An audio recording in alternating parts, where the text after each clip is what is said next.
runtii waxaa jirta mushkilad inta badan qabsata dadka raba inay wax qabtaan. mushkiladda waxa la yiraahdaa perfectionism, oo qofku waxa weeyaan wuxuu rabaa inuu shaygii uu qabanayay sida ugu fiican u qabto. markaa istiraado shaygii aad qabanaysay sida ugu fiican ee bila qaladka u samee, maxaa soo baxa? laba mushkiladood baa ka dhasha. mushkiladda koowaad dhalataa waxa weeyaan wixii inaad bilaabi kari weydaba, inaad wixii qaban kari weydo oo bilaabitaankiisa kugu adkaadaa timaadaba, ood korba istiraado oo bardib u dhig, weli waxbaan kuu diyaarsanayn,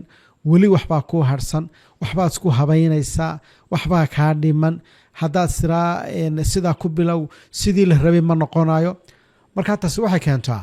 maadaamaad ka fikirayso inaad mithaali noqoto, yacni perfect wax kasta inay noqdaan, maadaama aad ka fikirayso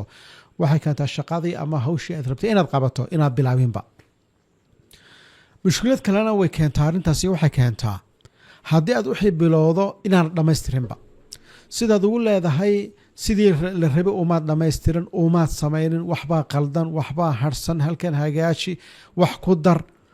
ayaa waqtiga kaa dhacayaaba, ayaa waqti kugu dheeraanaya. tusaalaha buug baad rabtaa inaad qorto, buugga haddaad istiraado perfect noqo oo sida ugu fiican u soo saaro buug la yaab laha noqdo, sidaad kolba isleedahay qoraalkiisa bal hagaaji, bilow soo ururi, muxuu ahaaye maraajic fara badanood wax ka qaadato, baaritaan fara badan samee, kan samee, buugga ma bilaabaysidba. waayo bilowgii maxaa kugu adkeeyey? adigiiba waxaad noqotay shakhsi mithaaliya, waxaad noqotay shakhsi raba sida ugu fiican buugga inuu qoro. sidaasi lamida markaa buuggii qoraalkiisii bilowda eed xoogaa wado, dhammayntiisaa kugu adkaanaysa. waa haddaad tahay qof runtii ka fikiraya sida ugu fiican buugga inuu soo saaro. waayo marka aad istiraado dhammee waxaa kugu soo baxaya chapters ay wax ka qaldan yihiin, meela qoraalada aad qaladay, kadibna sidaad kolba wax u saxayso ayaa sanada kugu qaadanaysa. kadib waad caajisaysaa, buuggii meel baad iska dhigaysaa. waa runtii mushkilad qof kastoo inaga mid uu arkay baan filaya. waa mushkiladda la yiraahdo inaad noqoto qof mithaaliya, professionalismka wax la yiraahdo aad aaminsanaato oo wax kasta siday ahaayeen inaad meesha u dhigta ay tahay. mushkiladaasi haddaba waa mushkiladda koowaad ee hortaagan qofku inuu wax qabsado. bal waxa la yiraahdaa mushkiladda koowaad ee qofku dib u dhigitaanka keenta, qofku inuu hawlihiisa dib u dhigo oo inaa beri baan qabanaya, saadaman qabanaya, saakuman qabanaya, oo sida uu ku wada hawsha. mushkiladda koowaad kan ama sababta koowaad keenta waxa weeyaan qofka qof mithaaliya oo raba wax kasta siday ahaayeen inuu qabto. su-aasha haddaba waxay tahay mushkiladda noocaas sida lagu xallin karaa. 5 arrimood baan runtii tilmaaminaa, 5 qodob oo kooban oo sheegaya mushkiladda noocana bal sidaad u xallin karto. 1, xalka koowaad waxa weeyaan inaad runtii qaadato istiraatiijiyad oranaysa waxaan qabo qaradna ha yeesho. istiraatiijiyad haddaad qaadato, haddaad tirada buugga waan qoraya, qalaadadkiisa isagoo wata ayaan qoraya oon dhammaynaya, waxaad ka badbaadaysaa mushkiladdii ahayd perfectionismkaad ka badbaadaysaa, oo waxay noqonaysaa shaqadii inaad dhammaystirto. oo waxaad leedahay anigu already istiraatiijiyada waxaan qaatay inaan runtii isku dayo hawshan,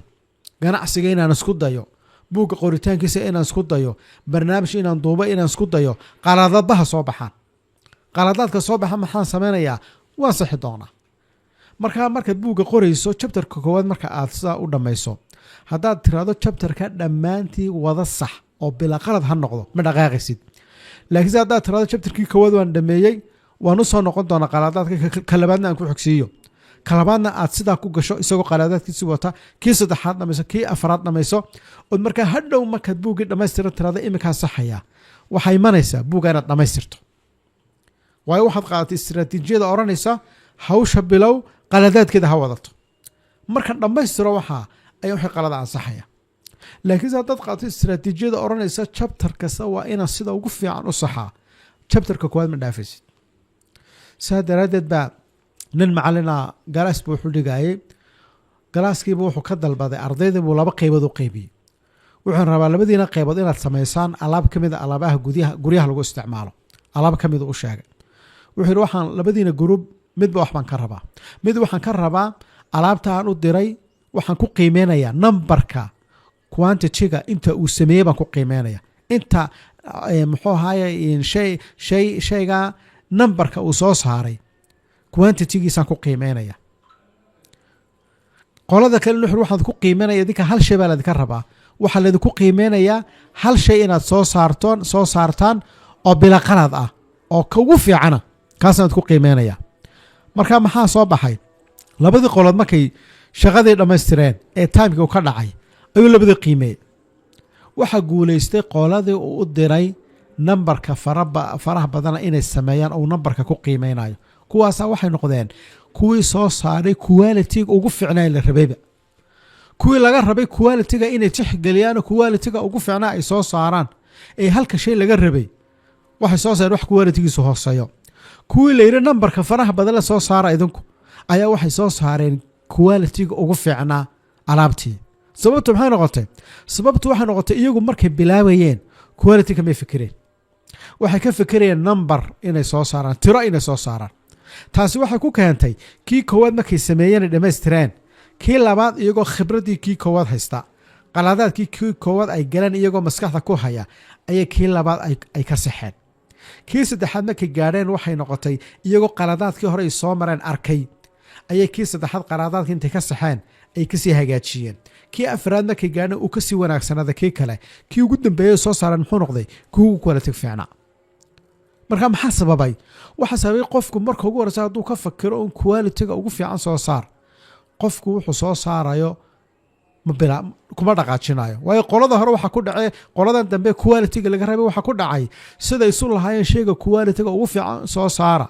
oo kolba fikir u rogrogayeen kolba model u qaadanayeen ay waqtigu ku yaraaday markii dambe way ka gaarsiiyeen markii dambe wax soo wax bila quality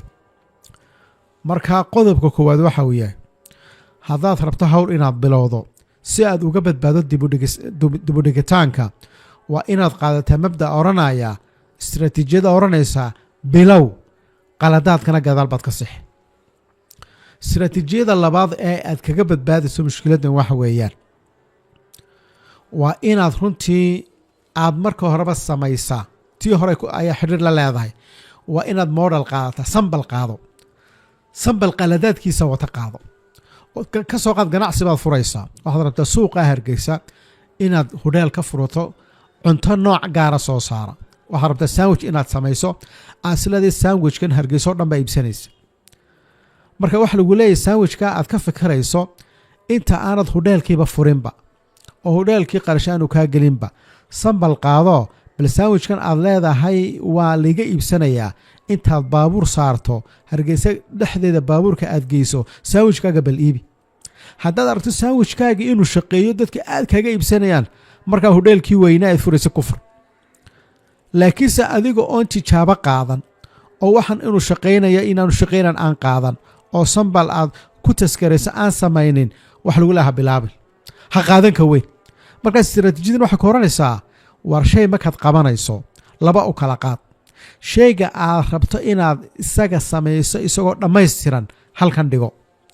waxaad sii bilowdaa mid kaloo sambal u noqonaya oo runtii tusaale u noqonaya oo runtii aad ka faa'iideyso qaladaadkiisa aad ka faa'iideysanayso oo sida tusaale aynu soo sheegnay oo kale ah muxuu ahaye ka soo qaad article baad qoraysaa article ku saabsan culum gaara article-ka intaanad qorin isku dabal horta inaad qorto wax kale qoraal yar oo ku saabsan mawduuca laftigiisa oo kooban qor marka waxa ku soo baxaya mawduuca sidaad u qori karto halkaad ka geli karto inta uu qaadan karo ayaa ku soo baxaya hadhow markaad ka qorto kii guud ee aad rabtay inaad qorto article-kii wanaagsanaa ee mawduuca fiicnaa ku saabsanaa toos u bilow marka iyadu istiraatiijiyada waxay ku leedahay isku day markasta inaad horta tijaabo aad gasho oo waxan aad bilaawayso aad tijaabiso tijaabadu markay sax ku noqotana kii weynaa aad ka fikiraysa ama fikradii weynaa aad fulinaysay toos markaa u gal waayo marka khibrad baad yeelatay waxaad ogaatay maxaa kaa qaldami kara maxaa qaladaadi soo kordhi kara maxaa dhici kara waad ogaatay markaa kadib markaa bilow waa istiraatiijiyada labaad ee la isticmaalo istiraatiijiyada saddexaad baa jirta oo waa maxay waa inaad deadline u samaysaa waxqabadkaaga waa inaad waqti xadidan u samaysaa tirada waqtigaasaan dhammaystiraya marka haddaad waqti u samayso waxaad ka badbaadaysaa bilaabitaan la'aantii marka tarana waxaan deadline-kaygu waxa weeyaan buugga waxaan ku dhammaystirayaa ugu dambayn maalinta noocaas 5 bilood kadib bisha noocaasa buuggaas waa iga dhammaad deadline-ka haddaad qaadato ood ku dadaasho deadline-ka xataa haddaad buuggu wax kaa qalday inaad soo gudbiso ood go-aan kaa qaadato buuggii waad gudbinaysa waa haddaad qaadatay laakiinse maxay macal qaladkiisa inaad soo gudbiso oo tiraado buuggu kole qaladaad markasta u yeelanay bini aadan dhammaystiran ma jiro ay buugood qorto qaladaad waa laga helaya marka at least inaad tiraado war qaladaadka wixii macquule ee dee la sixi kara waan saxayaa wixii kalena versionka labaad baan ku saxayaaye laysa deadline-ka waa maxay waa 6 bilood kadib maalinta noocaas ilma dhaafaayo oo sidaa ku tala gasho buuggaagu waa soo baxaya laakiin haddaad tira buuggaygu bilaa qalad waa inuu ku soo baxaa 6 bilood intaa waan saxayaa qaladna ma aqbalayo buuggaagu 6 bilood ma dhowr sano kugu qaadanaya marka deadline-ka marka aan ku leeyahay waa inaad u sameyso waxa la socdaa deadline-ka inaad waxa ku tala gasho inaad sii dayso oo ay dhammaataa laga raba xataa isagoo wixiisa wato daas waa runtii dee meelaha waaweyn caalamka filmaanta sameeya waxa inta badan ay yiraahdaan waxay kooranayaan waxa jira mahmaha aad u caana ay kooran waxay yiraahdaan aflaan badan baanu soo daynaa anagoon dhammaystiran kelmad aad u isticmaalaan weeyaan qolanka filmaanta sameeya waxay ula jeedaan yacni filimka inaad tiraahdo filimku bilaa qalad yaanu noqon waa adagtay marka filimka isagoo qaladkiisa wataa la soo daynaya ama waxyaalo badanoo lagu saluugayo isagoo iska wataa la soo daynaya waayo waxaa la tixgelinaya waa maxay deadline-ka sanadka waa inuu ku dhammaadaa filimkaas oo la sameeya oonu sanadka labaad gaadhin marka deadline-kaas wax kastoo dhacayo waa la soo daaya taasi markaa maxay keentay meelahan waxaa sameeya waxay keen inaa intaas oo filin ay sanad iyo ay soo saaraan marka qodobkan waxaan ula jeednaa deadline-ku ha noqdo deadline waqtigaas ay ugu dambeeya wixii qaladaad ee dee waaweynna waan saxayaa wixii ka fursan weydana waan ku sii daynaya versionka labaad markaan gaadho ayaa wixii kala saxaya istiraatiijiyada runtii afraadi waxa weeyaan inaad runtii naftaada marka horeba ku qanciso inay soo saarayso waxaan dhammaystirnay markaago naftaada waana ku qancisaa naftaadu already waa inay ogtahay waxa soo baxaya markaas in wax ka dhinaanayaan qodobka hadday naftaadu ogaato way qaadan kartaa marka oo hadhow xataa haddii buugga la naqdiyo oo wax laga sheego way ogtahay inay wax jiraan waayo waxa lagu leeyahay bini aadamku markuu wax samaynayo markaad wax samaynayso waa creative baato wax cusub baad keenaysa maskaxdaada waxbaa ka dhex guuxaya laakiin waxa marka aad bilowdo ila waxan hore uma tijaabina hore uma samaynin skill fara badana uma lihid maxay imanaya wixii maskaxdaada ku dhex guuxaya iyo waxa samaysay way kala duwanaanaya kala duwanaanshaha aqbal baa lagu leeyahay marka kala duwanaanshaha wax maskaxdaada ku jiray inay wax noqdaan iyo wax aad samaysay waa inaad farqiga u dhex waanaad aqbashaa waayo markasta xirfada iskilkaagu way ka hooseynaysaa wax maskaxdaada ku jiray haddaad sirahayd buug noocaasoo la yaab laad soo saaraysaa maskax ka dhex guuxaysay waxaad ogaataa buugga aad soo saaraysaa kaa inaanu noqonin mid ka hooseeyo noqonaya marka waa inaad aqbashaa markaa fajwada bay yidhahdeen gaabka u dhexeeya innovationka iyo creativity-ga waxaad ka fikiraysa iyo maskaxdaada ku jiray waxa kaa dhex guuxaya gaabka u dhexeeya iyo wax aad samaysay gaabka aqbal haddaad gaabka ku tala gasho oo tiraaniyo markasta gaab baa jiraayo wixii aan ka fikirayay siday ahaayeen inaan u sameeyo iyo marka aan dhammaystiro siduu noqonayo farqibaa u dhexaynaya farqiga haddaad qaadato waxaad noqonaysaa qof markasta shaqo sameeya waxaad noqonaysaa qof markasta hore u socdo shaqooyinka qabta waxba aan dib u dhigin laakiin haddaad tiraa maya aniga waxa maskaxdeeda ku jiray sideeda waa inaan u qabtaa weligaa u qaban maysid wuxuumaa kaa dhinaanaya taasina waxay keenaysaa inaan dhaqaaqinba meelun taagnaato qodobka u dambeeya waxa weeyaan ee shanaad ee runtii mushkiladan ah inaad noqoto mithaali ama qof dhammaystiran oo wuxuu qabanaya si dhammaystiran u qabtaa lagaga hortago waxa weeyaan ama lagu daweeyaa inaad ogaato inaad soo saarto wax dhammaystiran iyo inaad soo saarto wax dadka anfaca way kala duwan yihiin inaad soo saarto wax dhammaystiran oo sidii la rabay muxuu ahaye aad u samayso iyo inuu noqdo waxaasi wax dadka anfaca iskuma xidhna waxaa laga yaabaa wax aan dhammaystirnayn oo sidii la rabay aan loo samaynin inaad soo saarto ummaddana ilaahay ku anfaco haddaad tiraa maanta 10 baan duubayaa 10ka waa inaan diyaariyaa bil waa inaan diyaariyaa oo dhinac kasta aad ka eegto oo intaasoo buugaad akhrido oo intaasoo TV si fiican iskaga duubto waxaa laga yaabaa waxa aad duubteen waqtiga gelisay inaad dadkaba gaadhinba dadkaba aanu ku anficin baa laga yaabaa waxaa laga yaabaa wax yaroo aad 5 minute buug yaroo 5 minute saa u eegtay oo afkaar yaroo fiican aad ka heshay kadibna TV-gun aad timaatiri waa balintayga qabo oo TV-ga intii yaraa kaa qabtay waxaa laga yaabaa intaa ummadda in Ilaahay ku anfacaa dhici karta marka waxa lagu leeyahay marna ha isku xidhin ha oran waxaan samaynayaa haddaanay sida ugu fiican ahayn dadku kama faa'iideysanayaan haddaad sidaa aaminto ma dhaqaaqaysid markaas waxaad oranaysaa uun waxa ugu fiican samee waxa ugu fiican aad samaysaana way kugu adkaanaysaa laakiin haddaad tiraahdo war anigu wixii aan qaban karay waan qabanayaa Ilaahay baa ummadana ku anfacaya oo wax anfacle aad soo saarto wax dadka anfaca aad soo saarto anfacaasoo heerku doonaha gaadhsinaado yaanu noqon ba halkii ugu sarreeyay xataa hadduu halka dhexe noqdo ama halkii dhexaad ku hooseeyo markaas adigu wax fiican baad qabatay buug baad soo saartay buugaasi qaladaad uu leeyahay laakiinse waxa ku jirta intaas oo faa'iido ka waran haddaad buuga aana sooba saari lahayn faa'iidooyinka dadka miyuu gaadhi lahaa waa maya marka inaad soo saarto buuggii faa'iidooyinka ku jira haba yaraadaane ayaa ka fiican inaad bartaa iska farsato waxma soo saaraay marka qodobku wuxuu ku leeyahay war markasta inaad wax qabato wax qabadkaagaas intuu doonaha yeeshee ayaa ka wanaagsan inaad meel fadhido inaad wax qabataa ka fiican wax qabadku intuu doonaha yeeshee inaad maanta la fakirto oo maalin kasta fikir aad keento oo fikirkaagu shaqayn waayo muxuu shaqayn lahayn fikirkaagu waayo waxaas leedahay fikirkaaga sida ugu fiican u hirgeli taasna ma dhacayso